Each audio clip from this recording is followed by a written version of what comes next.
আসসালামু আলাইকুম বন্ধুরা, শান্তির ব্লগার রান্নায় জানাই সবাইকে স্বাগত। প্রতিদিনের মতো আবারও চলে এসেছি আপনাদের মাঝে আর একটা রেসিপি নিয়ে। আজকে আমি করে দেখাবো ফুলকপির কালিয়া।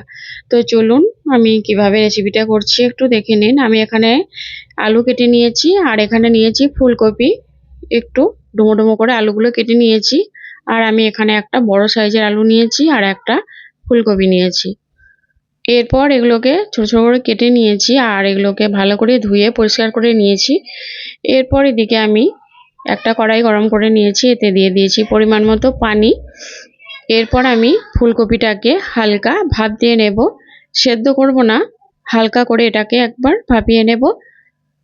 এতে ভিতরে যদি কোনো পোকা থাকে সেটাও চলে যাবে আর এটা হালকা সেদ্ধ করে নিলেই খুব তাড়াতাড়ি সেদ্ধটা হয়ে যাবে।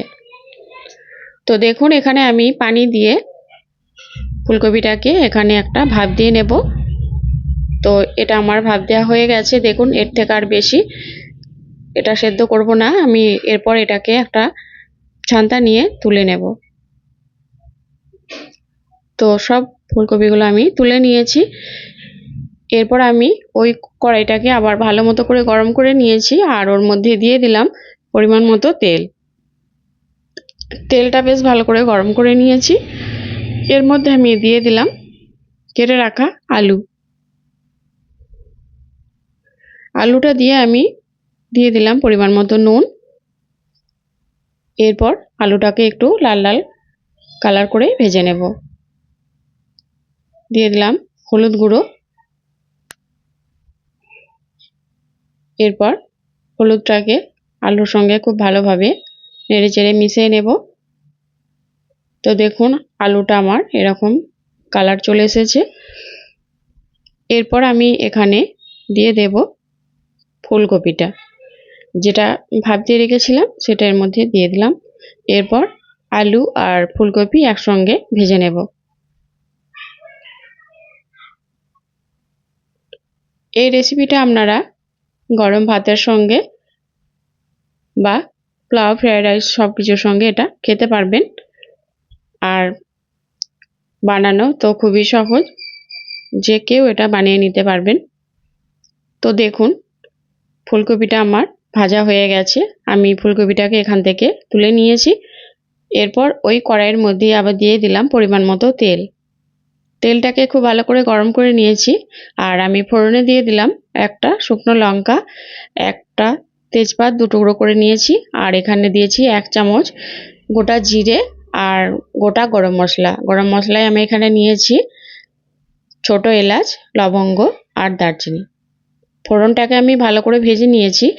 এরপর আমি এখানে দিয়ে দিলাম একটা বড় সাইজের কোচানো পেঁয়াজ।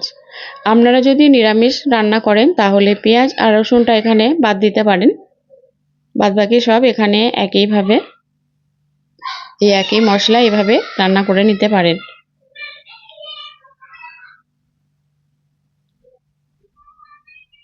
পেঁয়াজটাকে দেওয়ার পর আমি এখানে দিয়ে দিলাম সামান্য পরিমাণ নুন, যাতে পেঁয়াজটা তাড়াতাড়ি নরম হয়ে যায়।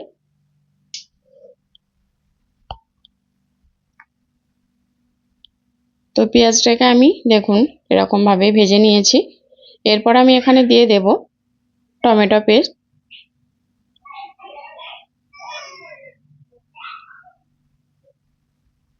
টমেটোটা পেস্টটা দিয়ে দিলাম, দিয়ে এটাকে আমি ভালো করে কষিয়ে নেব যাতে টমেটোর কাঁচা গন্ধটা না থাকে। আর দেখুন এটাকে এরকম ভাবে আমি ভালো করে ভেজে নিয়েছি। এরপর আমি এখানে দিয়ে দেব মশলা।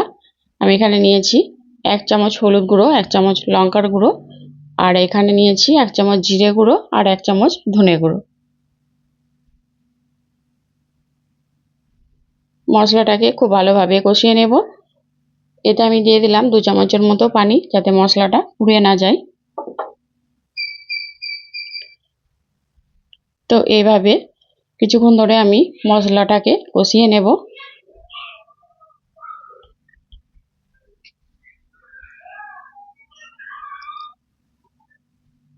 এরপর আমি এখানে দিয়ে দিলাম 1 চামচ আদা রসুনের পেস্ট।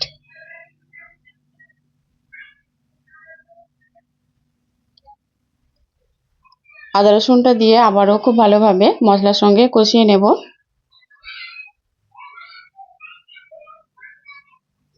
এরপর আমি এখানে দিয়ে দিলাম 2 চামচের মতো টক দই।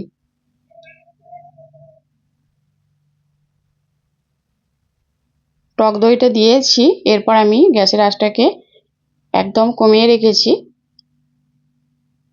বেশি আঁচ হলে এখানে এটা দইটা ছানা কাটা হয়ে যাবে, তার জন্য আমি আঁচটাকে একটু কমিয়ে রেখেছি। এরপর দিয়ে দিলাম এখানে চিনি। এখানে আমি 1 চামচ চিনি ব্যবহার করেছি।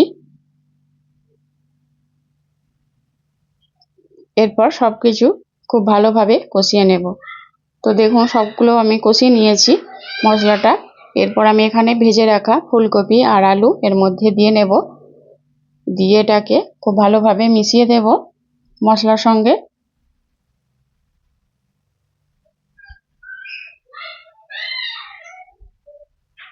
এভাবে বেশ কিছুক্ষণ ধরে এটাকে নাড়াচাড়া করে নেব, যাতে ফুলকপি আর আলু মশলার সঙ্গে খুব ভালোভাবে মিশে যায়। তো এরকম ভাবে বেশ কিছুক্ষণ ধরে এটাকে কষিয়ে নিতে হবে।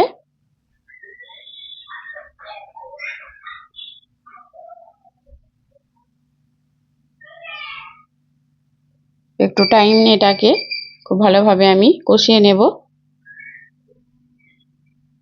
তো এটা আমার কষানো হয়ে গেছে। এরপর আমি এখানে দিয়ে দিলাম পানি। আমি এখানে 1 কাপের মতো পানি দিয়েছি।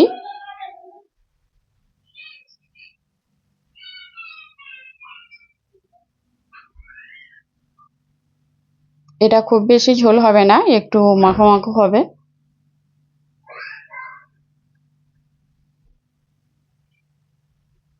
এরপর আমি এটাকে ঢাকনা দিয়ে ঢেকে দেব। তো এটাকে আমি ফুটতে দেব। তো দেখুন ফুটে গেছে, এই অবস্থায় আছে এটা। আর আলু ফুলকপি সব কিছু ভালোভাবে সেদ্ধ হয়ে গেছে।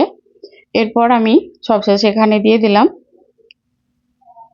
1 চামচ ঘি আর হাফ চামচের মতো গরম মশলার গুঁড়ো।